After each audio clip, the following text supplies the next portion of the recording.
اذان جو ہے یہ مسلمانوں کا شعار ہے، اور اس کے بہت سارے فضائل ہیں اور بہت سارے اس کے فوائد ہیں دنیا میں بھی اور آخرت میں بھی۔ اور یہ بھی یاد رکھیں کہ اذان جو ہے وہ صرف نماز کا ایک بلاوا نہیں ہے، نماز کے لیے صرف بلاوا نہیں ہے، بلکہ اذان کے اور بھی بہت سارے مقاصد اور فائدے ہیں۔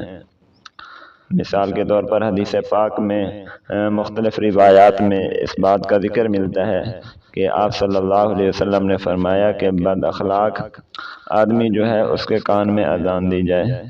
اسی طرح کوئی جانور بدک رہا ہو تو اس کے کان میں بھی اذان دی جائے۔ اسی طرح روایات میں آتا ہے فلاں تکلیف میں کوئی آدمی مبتلا ہو تو اذان دی جائے، فلاں بیماری میں۔ تو اس کی مثال ایسے ہی ہے کہ جیسے استغفار ہے۔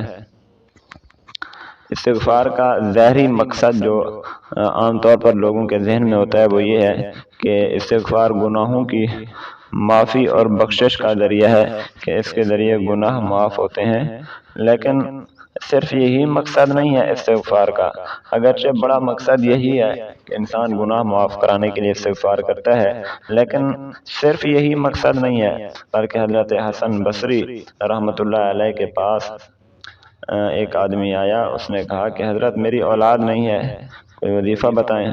آپ نے فرمایا استغفار کرو۔ پھر اس نے کہا کہ زراعت کے بارے میں پوچھا گیا آپ سے کہ میری زراعت کھیتی میں برکت نہیں ہے، آپ نے جواب دیا استغفار کریں۔ پھر پوچھا گیا بارشیں نہیں ہوتی، تو آپ نے جواب دیا استغفار کیا جائے۔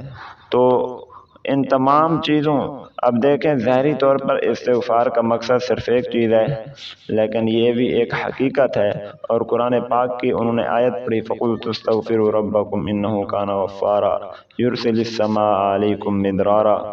تو ان آیتوں میں استغفار کے اور بھی کئی مقاصد بیان کیے گئے ہیں۔ تو اسی طرح کافی دفعہ ایسا ہوتا ہے کہ ایک چیز جو ہے اس کا ظاہری فائدہ اور مقصد تو ایک ہوتا ہے، لیکن ہم اگر احادیث کا مختلف روایات کا مطالعہ کریں تو مطالعہ کرنے کے بعد ہمیں معلوم ہوگا کہ اس چیز کا یہ بھی فائدہ ہے، یہ بھی فائدہ ہے، یہ بھی فائدہ ہے۔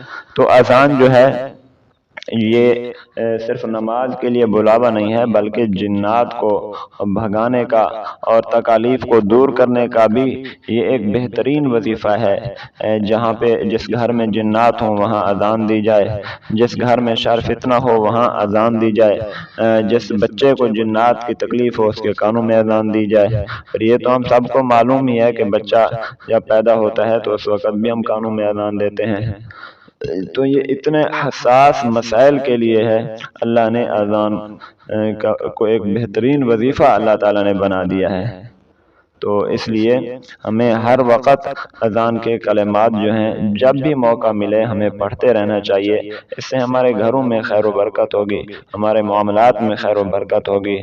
اللہ تعالیٰ ان بہترین اور عظیم کلمات کے ذریعے اللہ تعالیٰ ہمیں دنیا اور آخرت دونوں میں زیادہ سے زیادہ اللہ تعالیٰ ان کلمات سے ہمیں فائدہ اٹھانے کی توفیق نصیب فرمائے۔